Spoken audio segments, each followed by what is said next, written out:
இலங்கையின் 9வது அதிபராக பதவியேற்றார் அனுரா குமார திசநாயக்க. இலங்கை அதிபர் தேர்தலில் 55.89% வாக்குகள் பெற்ற அனுரா குமார திசநாயக்க அதிபராக பதவியேற்றார்.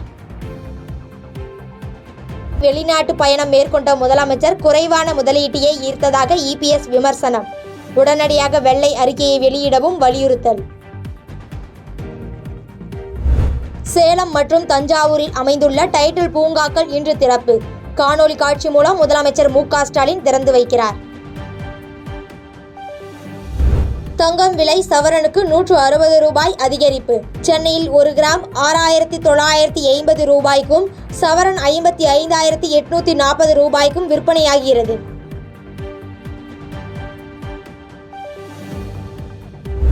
சுருக்குமாடி வலைகளுக்கு எதிர்ப்பு தெரிவித்து நாகை மீனவர்கள் 2வது நாளாக வேலை நிறுத்தம். 27 கிராமங்களைச் சேர்ந்த சுமார் 4000 மீனவர்கள் கடலுக்கு செல்லாமல் போராட்டம்.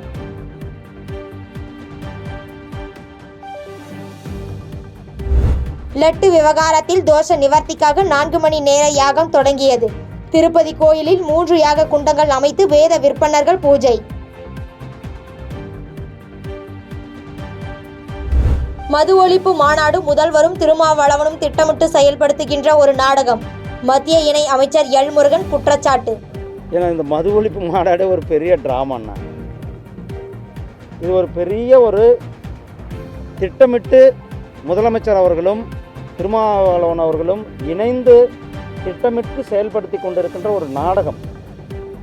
ஏன்னா நான் தொடர்ந்து சொல்லிட்டு தான் இருக்கிறேன், இன்றைக்கும் உங்களுக்கு சொல்லிடுறேன், மறுபடியும் சொல்கிறேன். நம்முடைய முதலமைச்சர் அவர்கள் அமெரிக்காவுக்கு 17 நாட்கள் முதலீட்டாளர்களை ஈர்ப்பதற்காக அமெரிக்காவுக்கு சென்றார்கள்.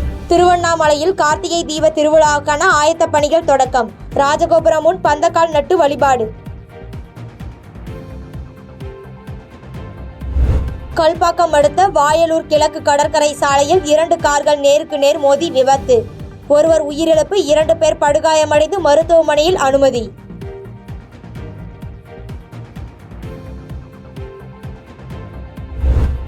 உலக அமைதியை பாதுகாப்பதில் இந்தியா முக்கிய பங்கு வகிக்கிறது.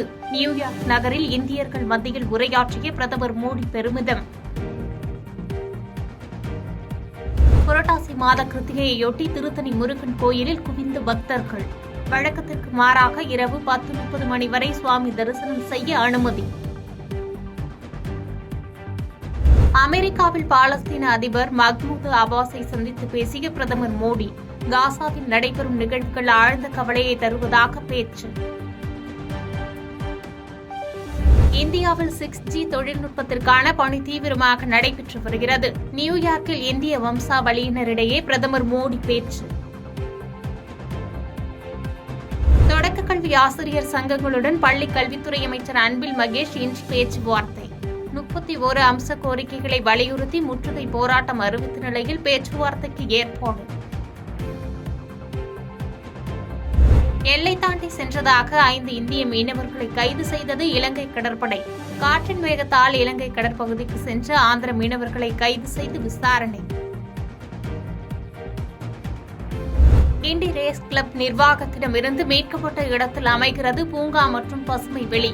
கோயம்பேட்டில் பூங்காவை அமைக்க அன்புமணி ராமதாஸ் வலியுறுத்தல். பாதகம் செய்பவரை கண்டால் நாம் பயங்கொள்ளலாகாது பாப்பா.